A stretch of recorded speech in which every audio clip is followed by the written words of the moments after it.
We start with a claim from the Tories that migrants are quite literally queuing up in Calais, waiting for Labour to win the election. Sir Keir Starmer has said a Labour government would scrap the Rwanda scheme on day one, and Home Secretary James cleverly brought up quotes in yesterday's Daily Telegraph where migrants said that they were worried about being deported and so were waiting for the result of the general election.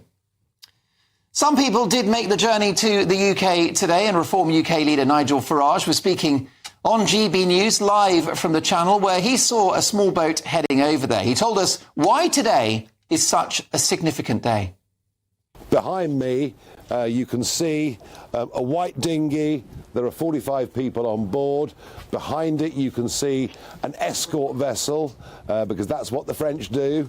Despite the 500 million quid we've given them, they literally, once these boats are afloat, escort them to our 12-mile line where they hand them over to Border Force. That of itself, I think, is outrageous. But the significance of this boat is that this number on this vessel take it beyond 50,000 that have come since Rishi Sunak has been Prime Minister.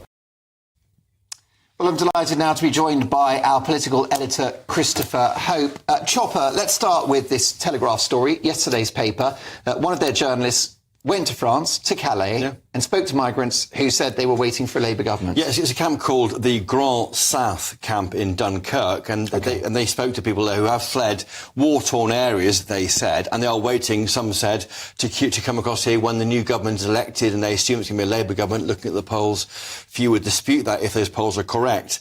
Now, Sir Keir Starmer has vowed to scrap this Rwanda plan on day one of being in office. We do know that Rwanda, well, it seems Rwanda, anecdotally has led to a degree of putting migrants off from coming to the UK, because we are seeing a building up of numbers in Dublin, in Southern Ireland, from migrants going there to avoid the threat of Rwanda. So it may well be that this idea of this deterrent is actually starting to work, and hence these migrants in Calais are saying we're not going to come across. That was seized on by Rishi Sunak last night in the TV debate, James Cleverly, the Home Secretary, again today, to show that the Rwanda can work, despite what Sir Keir Starmer says. Is this a rare setback for Labour in this campaign?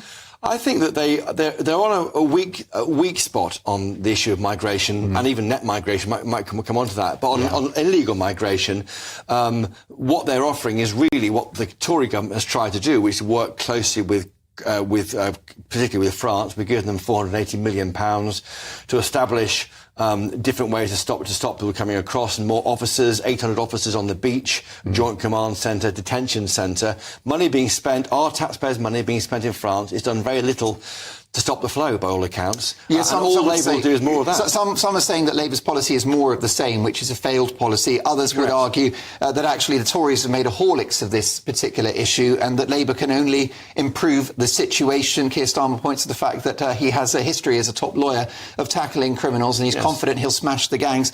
We wait to see. LBC this morning, head-to-head between James Cleverly and Yvette Cooper, who is the Shadow Home Secretary, and she, on behalf of Labour, will not put a figure on by how much Labour will reduce illegal net migration. Is that significant? That hasn't changed. I asked that same question of Yvette Cooper when the party unveiled its manifesto at the Co-op HQ in Manchester.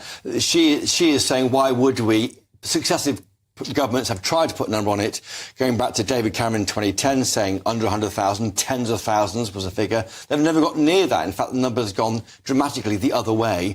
So they're not going to go play a numbers game, as they would say. That's clever politics, because we as journalists want to get a figure to tell our viewers and listeners what the figure is if Labour win power.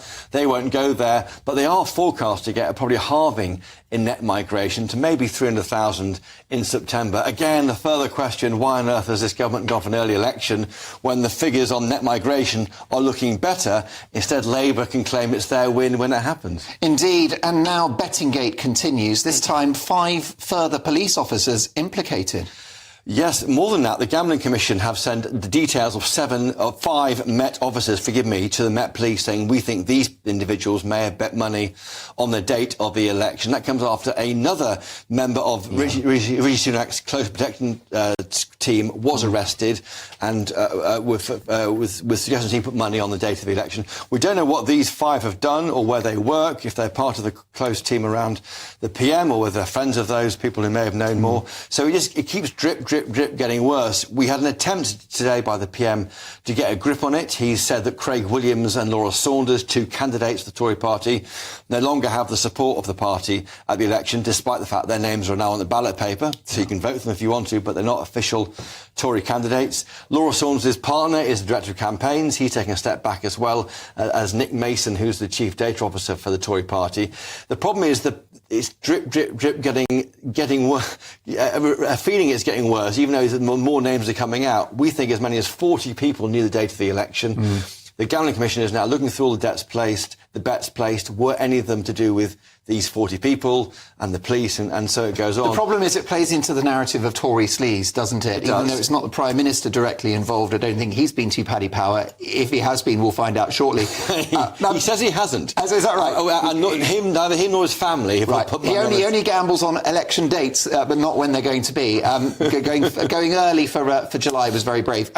Quickly, before we get to former Labour Minister Bill Randell, are there implications for those 2 seats, those 2 Tories that have been disowned by the party? Do we know what their majorities are, and could that be significant? Not to hand. I'll bring their majorities back to you at 4 o'clock. Probably not great news for them, I would have thought. Well, Craig Williams, as I understand it from colleagues who watch Welsh politics, thought that his seat, Montgomery and Glendower, was the one the Tories were most likely to win.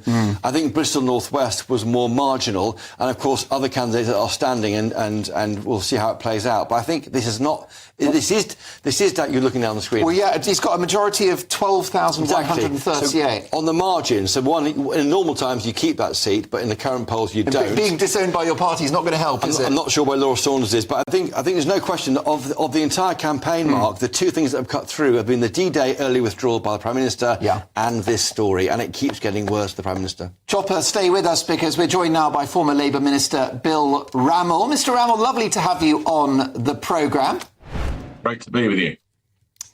Can we talk about Labour's policy to stop the boats? It's not working, is it, if people in Calais are waiting for the 5th of July and for Keir Starmer to become Prime Minister?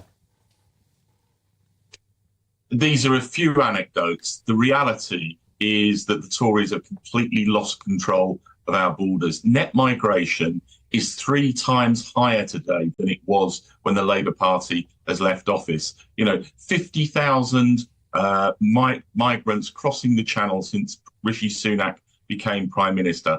We want a serious government like we had when Labour was last in office, where we worked with our international partners, we worked across the system, we speeded up the processing of claims, which is the biggest green flag to migrants coming to this country, and we dramatically reduced the numbers, rather than the stunts of the Rwanda scheme. And, talk of a few people saying it's a deterrent.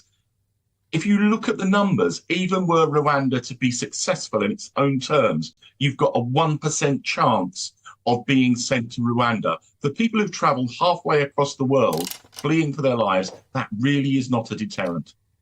However, Bill Randell, I hate to contradict you, but the Irish Taoiseach thinks that the Rwanda plan is a deterrent because he pointed out several weeks ago that numbers are up in Ireland as a result of Rwanda. That's his quote, not mine. I think that's an indication that the Irish are struggling to manage the migration crisis, and they're looking for other people to blame as a result of their actions. OK, let's bring our political editor. Go on, finish your point, Bill, then I'll bring in Chopper for a question. The numbers are out of control. We need a returns and enforcement unit. We need better returns agreement with other international countries. We need to speed up the processing. We need border security. Well, we did it when we were last in government. With respect, Mark, don't say good luck with that. we did it. We managed the situation when we were last in government. I know the and weather's it was good. a hell of a lot better than it is today. I know the weather's good, but you've been on the pop early.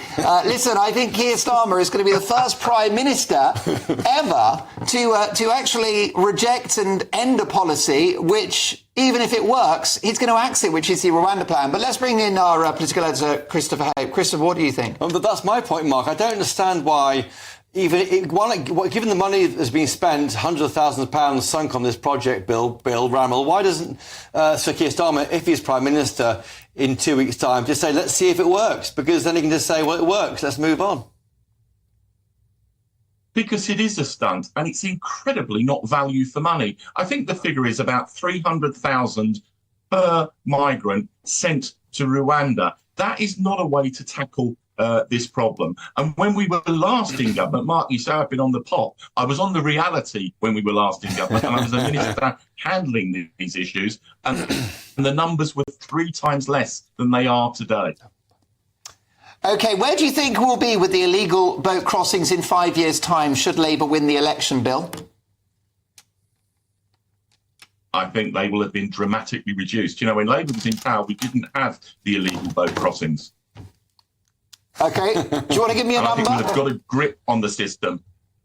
Sorry? OK, so is that zero? Is that zero illegal migrant crossings by 2029?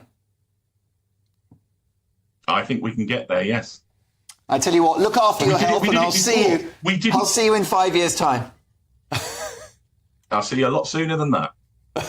Brilliant. Bill Randell, thank you so much. An interesting and spirited conversation with former Labour Minister Bill Randell. Thank you, Bill.